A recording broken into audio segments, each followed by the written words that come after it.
the Hollywood Actor Podcast with Christina, Jacquelyn, Calph, Part 2. I love New York City. New York City, I never wanted to leave that city. I was very happy, although I will say I was getting very burnt out. It was coming on year 10 of living in New York, and I was getting a little burnt out. I had been dropped by my agent at the time, and because I did Arthur, and then I had the pick of the litter. Like I did Arthur, I did Tower Heist, and I got so many great meetings with agencies. And I did a pilot with Comedy Central after that. So I was, that was actually, oh God, sorry. I'm going to try to answer your question, but Tower Heist I didn't even have to audition. Kathleen Chopin, the casting director, showed my audition tape from Arthur, and I just got offered that role. So that's kind of what starts to happen. So then that happened. Then I used to do free videos back in the day for this troupe called Black 20. And I became friends with them, whatever. I do all their stupid videos, their funny videos. And then their pilot got picked up by Comedy Central. And Ooh. I hit up Michael Gorman one day. And I was like, Mike, hey, listen, they're looking for an actor for this project that I'm on. It pays $150 for the day. Which is like, Michael Gorman has done very well in his career. I didn't know it at the time because I hadn't seen him so long. I'm like, if you want to be considered for this, let me know. I'll get you. I can get you. If you're free this day, you can do it. Something like that. So He's like, no, I'm okay. Actually, something about auditioning for his pilot, Tiny Apartment. So then I was like, oh. So I got that audition, because I used to do free videos for them back in the day, and I was friends and, whatever. And then I got the part on the pilot because I knew them because I did those things back in the day. So it wasn't even the agency that, you know what I mean? It wasn't the agency. It was like who I had worked with. And so doing free stuff does pay off sometimes, Yeah. Anyways. Organic relationships, being part of their community. Yes, exactly. Staying in touch. And I'm wanting to help someone else out, I wanted to give him a job. Yes. It was kind of embarrassing now thinking back, but that's so cool. So then that, and then I got burnt out because after that I got dropped. I got with a better agency. I left About Artists, which I regret. I think Renee Glicker of About Artists. I was so young in my career. I was such a little asshole. Very cocky. I was very cocky. I can be brash, and she was good to me, and she got me Broadway auditions. I was so young. And she really helped me out a lot, but I took her for granted. You're young and you're dumb. And I took her for granted, and I probably should have stuck with her. But, it's not, whatever. So I went to try to find somebody what I thought was better. And they ended up dropping me. And then I kind of I got burnt out. Also, I got bad advice by Brett Ratner. I got bad advice from Brett Ratner.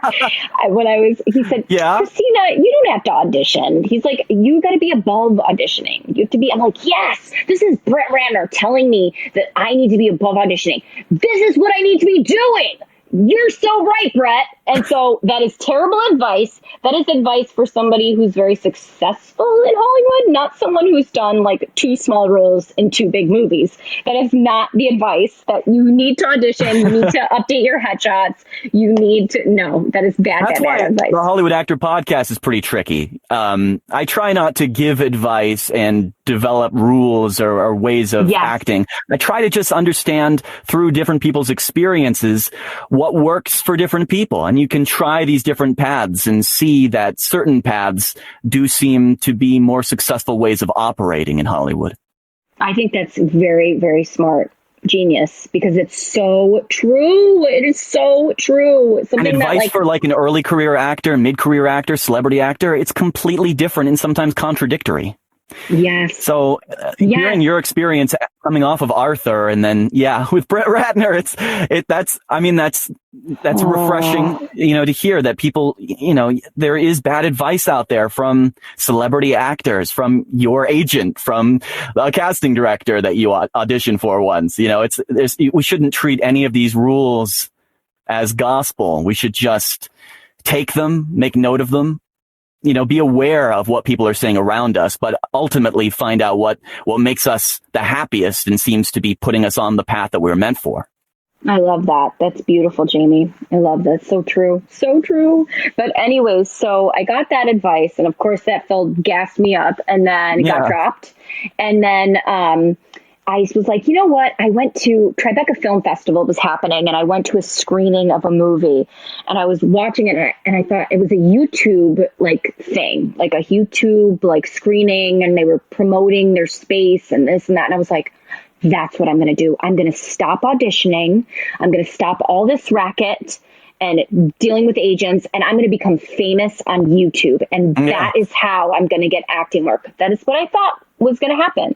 It's because I was doing my channel anyways, but I was going to make my channel more full time. So and I had an opportunity to work out of the YouTube space in Playa Vista in California. So I came to California, and that's when I left New York and came to, because I wanted to do YouTube full time.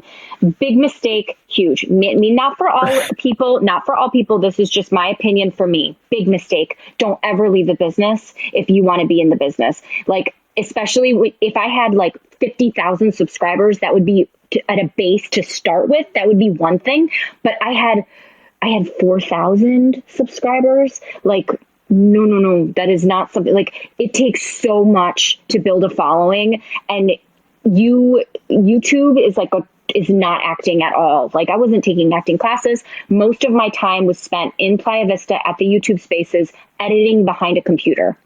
So I was literally, I would ride my bike. I lived in Santa Monica when I first moved here, and I would ride my bike down the Santa Monica way that goes to Venice to Marina Del Rey, pretty sure. And then I would ride my bike to the YouTube space. That would be my exercise, which was really nice. And then for the remainder of the day, I would drink their free coffee, and I would sit and edit my videos. And I could not, because I couldn't afford an editor. I had to edit all my own stuff. I had to do all the crew stuff for all my videos. So of course, if you are trying to post 2 videos a week, then your content is going to you can't do major films. You know what I mean? You got to do what's easy, quick, and fast, and what you can produce. So quality went completely out the door for me. And all acting stuff went out the door. So I gained a shit ton of weight. But you know what? There was so much that I learned there. I learned a lot about editing. I learned a lot about making your own stuff. And there was a lot of classes that YouTube would offer. Met a ton of people.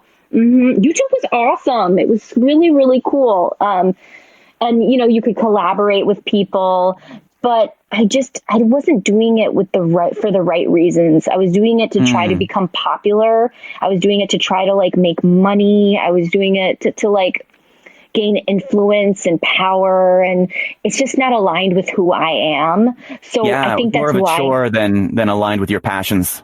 Yes, there was no passion in it. It was just, I think that's why I flopped so badly. And I only got up to 15,000 subscribers after working, it had to have been a couple of years, every day, just, being at the YouTube space, editing my life away. And I felt like this is what life is. It was really depressing. And getting nowhere. And by doing that, when I did that, there was a lot of good to it. I don't want to totally knock it, because it was just a year or two and, whatever. And one thing that I learned from Austin Pendleton recently, because I was talking to him about it, about my career, is that you don't want to leave the business. You do not, when you do that, you're it does get hard to get back in. Will it leave? No. Am I fine now? Yes. But it did take me quite a bit of time. Because what happens is those credits that I had, Arthur and Tower Heist, they get old.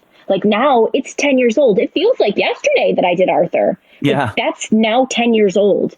And I took a break to focus on my own content, and my own content was not good. It would take me 3 months to edit a 5-minute video that I gave a damn about, like 3 months to edit one video because I didn't have any money.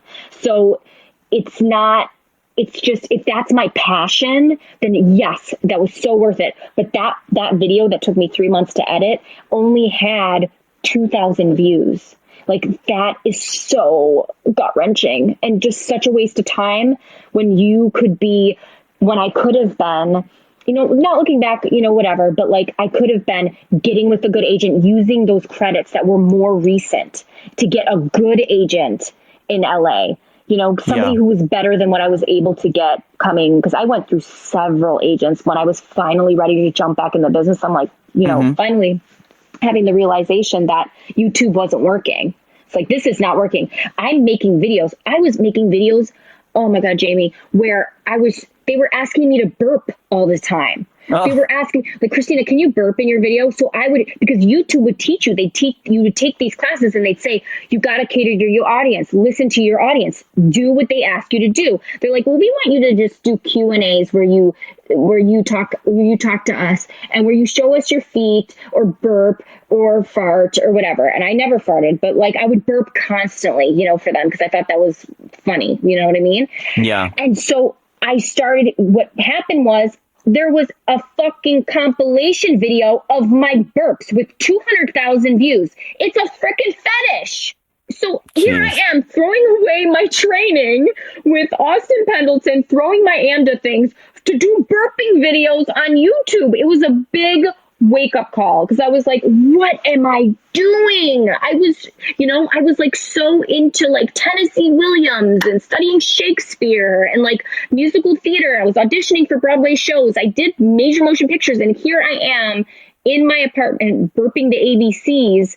So that ultimately inspired my series Burp Girl. But it was a big wake up call where I was like, this is not aligned with who I am. And I can't believe I'm basically making fetish videos, Yeah. What the heck? So that's when I kind of sometimes it takes those big events, like you're saying, a big wake up call. Otherwise it's a gradual, I don't want to say decline, but it's a gradual thing where the industry or industries and markets kind of push you in a direction away from your passion just to rack up views and money, which is incredibly enticing. Yes. And also YouTube. I mean, I don't totally blame YouTube, because a lot of people find enjoyment doing the burp videos. They're like cool with it. They do the mukbang. They do the whatever the hell they want to do on there, like the talking videos or whatever that works, that like they get artistic fulfillment out of it. They like it. They make money off of it. That's their career. Great for them. I'm an actor. There's a big difference. It's just, if you have a passion for acting, that is not it. And you're going to get not good at acting by taking that break and not working your craft. I mean, I ended up joining, after I had that wake up call, I joined the Classical Theater Lab in Los Angeles. And that's where we did, we were a theater company where we did lots of theater, lots of classical theater readings, shows. I worked with Tony Tanner, may he rest in peace, all the time. And then I did tons of 99-seat theater in Los Angeles. I did that. Sure. That was like the next thing, because I couldn't get arrested. I could not get an agent that could get me in the room worth a lick. So I was like, well, let me just get better at acting. So then I did that, got back into UCB, did the whole UCB program in Los Angeles again. And then... was there any crossover from any of the teachers at UCB in New York to Los Angeles? Like the same people? Yeah. Did you run into anybody? Well, yeah, they didn't remember me though. But yeah, there was several teachers that moved from New York to Los Angeles. It was interesting. It was kind of like comforting in a way, because I had moved too. So it was like, oh wow, look at all the people that I recognized from there. But it was not the same. UCB in LA was not the same as the UCB in New York in the early, late 2008 to 2012. That was so much fun. It was so much, but in LA, the culture was a little different. Sensitivity was a lot higher. I think because our society is changing and I think when society changes, it's hard to gauge then. Yeah. As society changes and we go through a new phase about like what's right and what's wrong, I think things take a toll. Like comedy takes a toll. I think because we're adjusting to the growing pains of what we need, what the world is going to look like, what is appropriate and what isn't appropriate. And I think that kind of took a lot of the fun out of UCB because it was a lot of people getting offended a lot and taking things seriously, feeling like they need to teach. And that I can understand feeling that way, especially when there's so much change in society, but UCB became a place that was not useful for me as a tool anymore, because it just became a little, I don't know, it just wasn't, I don't find it as humorous. But then again, we're in a time that's, we're in a very testy time right now. So I think as we work through that, things will get better.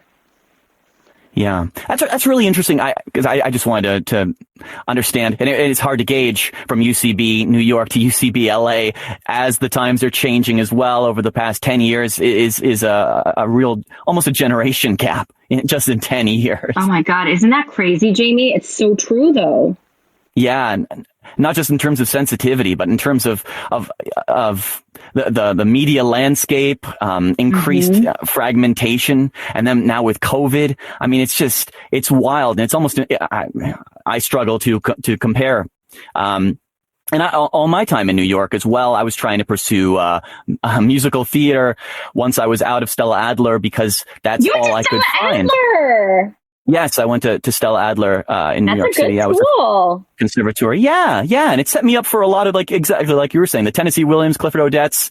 And so I was with the Regroup Theater Company. We did a couple classical plays, in like a church on the Upper West Side. And then we got to move that to off-Broadway venues, but it was predominantly musical theater. And so, when I eventually moved to Hollywood, it's a long story, but eventually moved to Hollywood, I was really trying to hone in on the TV and film world. So any other contacts I really had from my past theatrical experiences in New York, I really tried to make sure I didn't even, continue those relationships for a while, just because I was trying to really, keep the blinkers on and focus on pursuing Hollywood television and film. So yeah, I love talking to actors that move from different markets, especially New York, LA, New York, and finding out how different it is and if any of those relationships do carry over or their styles of performance even carry over. Now wait, do you like LA better than New York? I'm more of an LA guy. Yeah. I think I'm a Western guy. Oh boy. Yeah. New York has a lot going on. It's a historical world capital. I mean, the UN is there. That's a big marker for me because I did Model United Nations in high school. So I still think of that, but God. LA, I don't know. There's something about the opportunities and the Western spirit of the Western United States, to be fair. That Bud Light commercial. Holy shit. That is a big win. That's a big win. Thank you. Yeah, I've been finding a lot of traction, even in the last year, which has gotten me very hopeful overall for my career. You've worked so hard. Jamie, really, your listeners need to understand how hard you work. You're a freaking, people like you deserve to win. Jeez, come on, at least once in a while. Well, I'd like to think I believe in community. I believe in people being talented and working together for a shared goal, and you can find that in a lot of industries. This just happens to be mine. And yes. I'm so, yeah, exactly. I really am so thankful that it is I'm starting to see the seeds starting to burst through the soil eventually. And it's happening for me in Hollywood, Los Angeles. So. See, that gives me hope. That gives me hope because this town is a very, very difficult town. Thanks for listening to the Hollywood Actor Podcast. If you like this content, don't forget to rate, review, subscribe, and share.